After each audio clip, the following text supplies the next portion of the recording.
কাশ্মীরে হামলা নিয়ে মুখ খুলে ব্যাপক সমালোচনার শিকার প্রিয়াঙ্কা।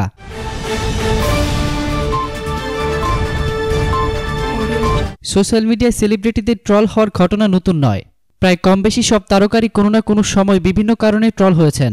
ভারতের কাশ্মীরে পুলওয়ামার হামলার নিহতদের ঘটনায় টুইট করে ট্রল হতে হলো প্রিয়াঙ্কা চোপড়াকে।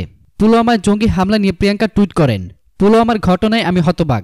ঘৃণা কখনোই সঠিক জবাব হতে পারে না। আমি শহীদদের পরিবারের পাশে রয়েছি, আহতদের দ্রুত সুস্থতা কামনা করছি।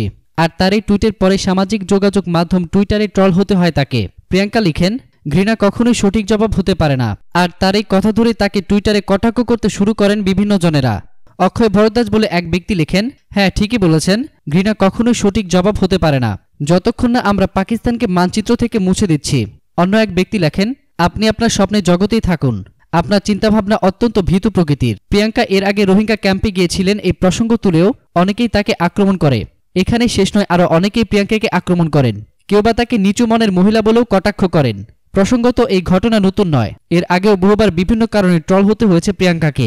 এমনকি দীপাবলিতে বাজি না ফাটানোর উপদেশ দিয়ে নিজের বিয়েতেই বাজি ফাটান প্রিয়াঙ্কা।